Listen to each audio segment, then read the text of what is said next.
Ter um currículo com muitos cursos e experiências ajuda na hora de procurar um emprego, mas exagerar nas informações ou até mentir para conquistar uma vaga pode ser prejudicial e o pretendente pode perder o cargo. Esse é o tema do Justiça e Trabalho de hoje. Vitor morou 6 meses nos Estados Unidos, trabalhou nos parques da Disney e fez cursos na Universidade da Flórida. O inglês é fluente. No Brasil, se formou em publicidade, já trabalhou na área e fez cursos de informática. Todas essas informações estão no currículo dele. Vitor só está desempregado por opção. Decidiu estudar para concurso público. Mesmo assim, mantém o currículo atualizado, caso decida voltar ao mercado de trabalho.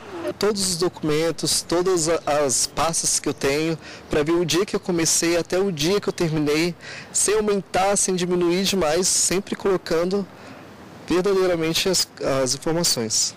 Mas nem todos têm um currículo como o de Vitor, e muitos acham que para conseguir um trabalho vale tudo. É aí que começam as mentirinhas.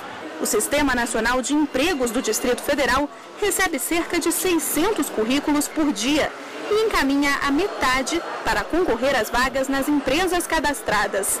Esta gerente conta que é comum identificar informações falsas nos currículos, como cursos de informática que não foram feitos e um nível de escolaridade superior ao verdadeiro.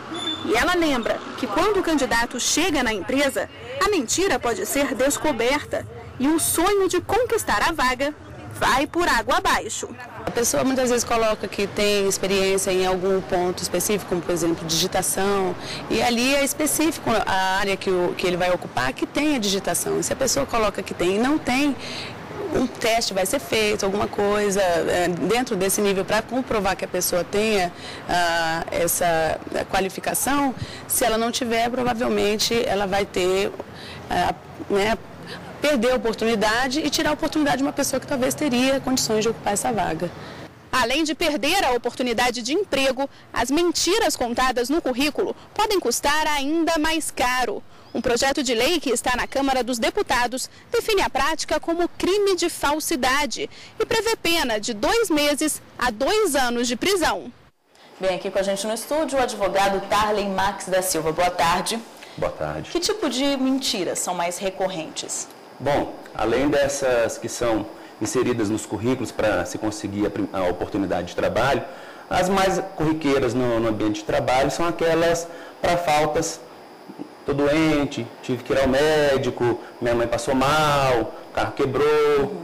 Ou seja, aquelas faltas que o empregado aplica para chegar mais tarde ou então para se ausentar do trabalho. E no caso do currículo, tem um curso tal, falo fluente em inglês, essas coisas? Isso. Nesses casos específicos, muito difícil a pessoa conseguirá a vaga de emprego, porque as empresas fazem uma seleção mínima onde poderá ser aferido esse conhecimento de língua ou de determinado curso ou de domínio de informática, etc. Além disso, o empregador tem à sua disposição a possibilidade do contrato de experiência, que pode ser de até 90 dias. Então, nesse prazo, dá para ele testar se a pessoa domina mesmo o que ela diz que domina no currículo. Mas, normalmente, essas mentiras caem por terra já na entrevista? Normalmente caem por terra, porque, por exemplo, domínio de línguas. A pessoa pode fazer um teste naquele mesmo momento com ela, ou então submetê-la a uma prova escrita ou uma prova oral, onde será aferido esse conhecimento. E ela passará um vexame, esse teste mesmo? Quer dizer, se a pessoa fala fluente, está lá no currículo, ela vai testar na hora da entrevista? Isso, você tem que, se for inerente ao cargo, sim. Agora, se você estiver procurando um emprego onde o curso de inglês ou de espanhol não ser importante para aquela vaga, ou um determinado curso de informática não ser importante para aquela vaga, isso obviamente não vai ser ferido. Para o empregador, o que importa é se o empregado tem aquelas habilidades que ele afirma ter e que sejam necessárias à execução do trabalho. Ok, nós temos algumas dúvidas das ruas, vamos para a primeira. Meu nome é Cecília Santos, sou copeira e gostaria de saber se caso eu desse um atestado médico falso para meu patrão, se ele descobrisse que era falso, se eu poderia ser demitida. Isso é justa causa? Nesse caso, pode ocorrer sim a dispensa por justa causa. Isso pode ser configurado como um mau procedimento do empregado. Além disso, é importante ressaltar que o médico que libera, ou seja, subscreve um atestado médico falso, está incorrendo em crime de falsidade.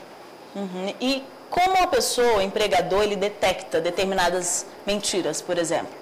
Olha, essas mentiras, elas são facilmente perceptíveis quando elas começam a ser reiteradas. Por exemplo, uma falta, um parente que falece, ou um médico, normalmente vai ocorrer perto de um feriado, ou então no meio de um feriado, próximo do fim de semana, e você percebe, a experiência do empregador leva ele a perceber esse tipo de atitude do empregado. Agora, a gente falando do atestado médico, né, é complicado você também saber se é falso ou não, né? É verdade. Só se for, assim, uma especialidade muito estranha, muito diferente. É muito difícil, porque às vezes aconteceu eu já vi alguns casos de um médico atestando um problema na coluna, um cardiologista. Então, apesar do cardiologista ser, antes de tudo, um clínico geral, ele não é a especialidade dele. Então, quando você verifica alguns indícios, aí você fica mais atento e aí você pode, inclusive, procurar checar a veracidade daquele atestado. Ok, outra dúvida? Sou Luciano Bernardes, estudante universitário. Gostaria de saber o que acontece com um funcionário que inventa doença ou morte na família para não ir trabalhar? É o mesmo caso? Nesse caso, o que acontece? O empregado que inventa morte ou qualquer desculpa para faltar ao trabalho e chega mais tarde ou efetivamente falta o dia inteiro, ele está sendo desidioso. Isso pode ser configurado como uma justa causa apta a ensejar uma dispensa. Nesse caso específico, essa conduta ela tem que ser reiterada. Então, se a pessoa faltou uma vez, normalmente os empregadores dão uma advertência, que pode ser verbal ou escrita, uma suspensão, e se ela for reiterada, obviamente, aí você pode dispensar o empregado por justa causa. Outra pergunta? Meu nome é José Inácio Cardoso, minha profissão é protético. Se meu patrão descobrir que eu não sei o idioma e não fiz o curso que eu coloquei no currículo, eu posso ser demitido? Quer dizer, no caso, se ele for contratado, passou por esse período de experiência, o empregador não experimentou o inglês dele, digamos assim, e aí depois ele descobre em uma oportunidade que ele não tem curso nenhum ou que não sabe falar fluentemente. Isso. Bom, nesse caso específico, ele já disse que é protético. Eu acho pouco provável que o idioma inglês, por exemplo, que ele tem colocado no currículo dele, seja necessário ao desempenho de suas funções. Se for necessário, se for indispensável, ele poderá ser dispensado por justa causa também, porque isso pode ser configurado como um ato de improbidade do empregado, ou seja, ele falseou no currículo e essa informação falsa pode acarretar prejuízo ao empregador. Agora, esse projeto de lei que está no Congresso, ele é meio polêmico, né? Quer dizer, precisa de tanta punição assim?